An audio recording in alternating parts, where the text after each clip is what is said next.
Me da muchísimo gusto, ante todo, debo decir, participar de esta actividad realizada conjuntamente entre Suiza y Chile y compartir este espacio abierto por la Biblioteca del Congreso de la Nación.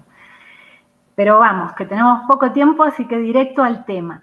Yo he pensado en estructurar esta breve presentación alrededor de unas claves que definen de alguna manera este sistema de participación que rige en Suiza, del que ya se han mencionado algunos apuntes y creo que en general se suele identificar mucho con este ejercicio de la democracia directa. Voy a profundizar un poquito más al final sobre este punto, porque Suiza es un sistema representativo en el que la democracia directa opera como complemento, pero no se define en sentido estricto como una democracia directa. De hecho, la mayor parte de las decisiones tomadas se toman por la vía parlamentaria, como en otros países también. Pero bueno, primer punto, ¿cómo se introdujeron estos mecanismos de democracia directa en Suiza? Y es un debate muy interesante en Suiza, que ha dividido por mucho tiempo a los historiadores incluso. Para algunos se inclinaban por entender que la invasión napoleónica de Suiza era la que había traído esos ideales de la Revolución Francesa, que en Francia, curiosamente, no plasmaron, pero sí habrían plasmado en el sistema político suizo. Para otros había una tradición suiza que de hecho se mantiene en algunos cantones, como Glarus, por ejemplo, o el Appenzell, de la Landsgemeinde, que son asambleas ciudadanas donde se toman las decisiones a mano alzada. Como digo, todavía se sostienen en unos cantones de una forma bastante simbólica, pero bueno, ahí está. Otros, como por ejemplo el jurista suizo Andreas Sauer, con quien tuve el gusto de trabajar durante años en el Center for Democracy Studies en Aarau, hablan de confluencia entre estos dos fuentes, ¿no? El ideario de la Revolución Francesa y las tradiciones de participación suiza, que por otra parte cabe destacar, también se habían extendido por Europa durante la Edad Media y otras etapas. Pero sin embargo ahí desaparecieron y en Suiza no. Entonces, este tema no es el que más atención le vamos a prestar hoy, pero sí me parece muy importante destacar, y esto dialoga mucho con lo que ocurre en este momento en Suiza, que la ampliación de la participación ciudadana se da normalmente como confluencia de distintos procesos y no como algo lineal. Y más aún, cabe observar, y esto lo hacemos mucho en la investigación comparada, que hay como un doble proceso que parece paradójico, pero que es que normalmente los sistemas se abren a la participación en coyunturas críticas. O sea, no podemos pensar que democracias más estables y consolidadas son las que abren espacios de participación, sino que contextos críticos abren esta oportunidad. Pero como contrapartida, la participación ciudadana y este tipo de mecanismos funciona especialmente bien o funciona bien solo si el Estado de Derecho es fuerte y da las garantías. Y esto es bastante clave. Segundo punto, ¿qué mecanismos son los que se han introducido en Suiza que caracterizan este sistema donde la democracia directa juega un papel importante? El primero a mencionar es el referéndum obligatorio que se introduce en 1848 con la Constitución de la Confederación. Y un elemento importante, el referéndum obligatorio funciona para ratificar cualquier reforma constitucional, o sea que obliga a las autoridades a no alargar las distancias con la ciudadanía, porque si no la ciudadanía votará en contra de cualquier reforma que resulte indeseada, pero tiene otro elemento muy interesante que es el de la doble mayoría.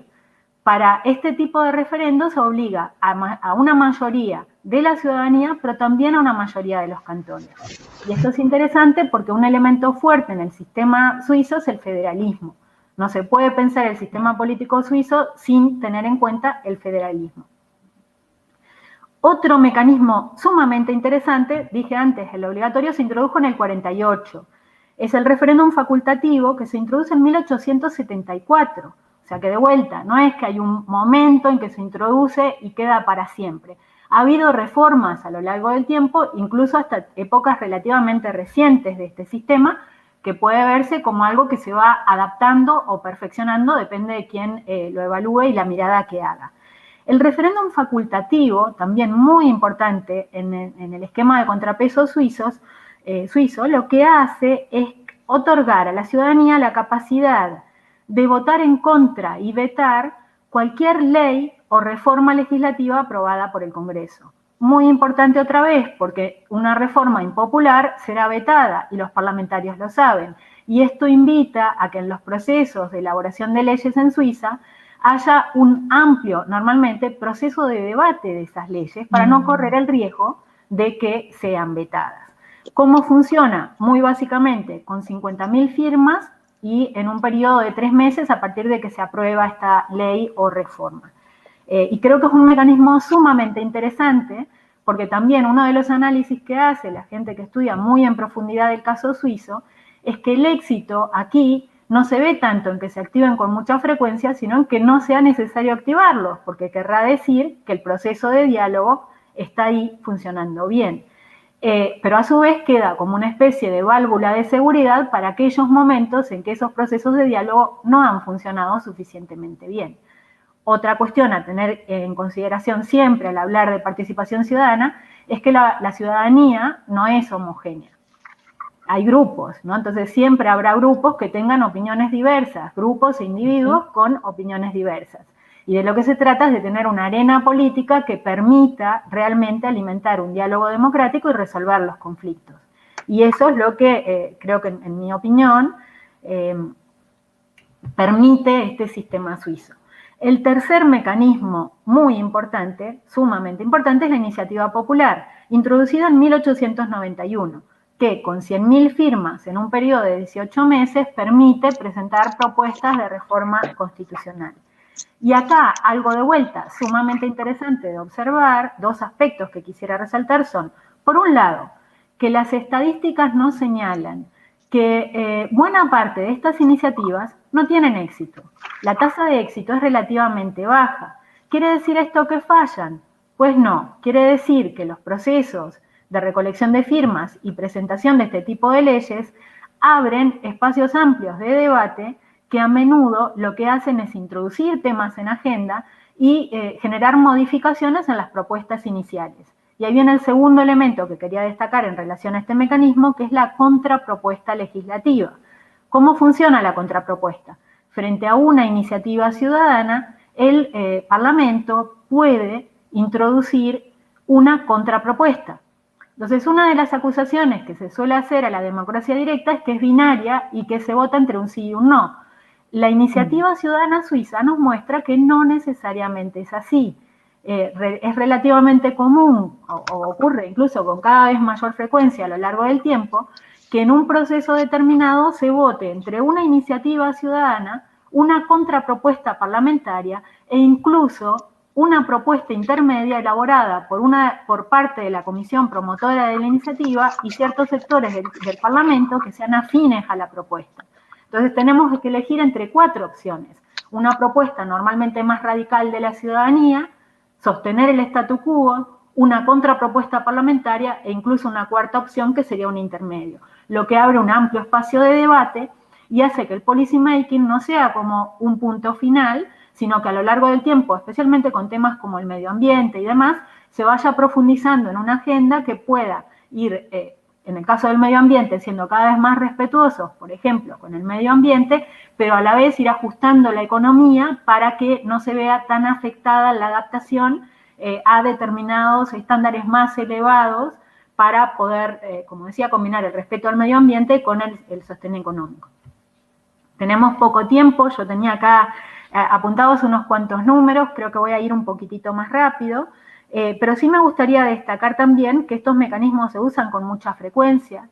Desde 1848, la base de datos del Center for Research on Direct Democracy registra 654 consultas que a su vez a lo largo del tiempo se han ido incrementando, o sea, cada año hay un poco más, el sistema está muy regulado. A nivel cantonal hay 6.649 consultas registradas, chequeado la semana pasada estos datos, y hay diversidad de iniciativas. Estos no son mecanismos ni de la izquierda ni de la derecha, son mecanismos de los actores políticos que invitan a dialogar a la ciudadanía, entendida también como un actor político.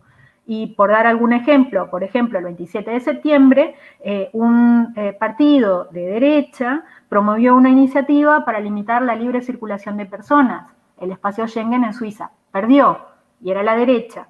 Antes de eso, hubo una iniciativa bastante radical de colegas de la academia que promovían el sorteo en la elección de los representantes del Tribunal Federal, de los jueces. También perdió, pero abrió un amplio debate sobre la politización de la justicia, que es hoy un tema central, por ejemplo, en la agenda argentina, en la agenda española, en la agenda de otros países. Y esto introduce posibilidades de innovar y pensar otros mecanismos, ¿no? Entonces, para ir cerrando, como decía, este tipo de mecanismos, para cerrar quizá con lo que decía Mirna al principio, el sistema político suizo no se define como un sistema de democracia directa, sino como un sistema representativo donde los mecanismos de democracia directa funcionan como una válvula de seguridad para que las autoridades sepan siempre que no pueden dejar de comunicar y explicar lo que hacen, y que la ciudadanía sepa siempre que puede organizarse y vetar una ley, promover una ley, frenar un acuerdo, etcétera, etcétera. Y todo esto tiene un efecto muy potente, incrementando la legitimidad y la confianza.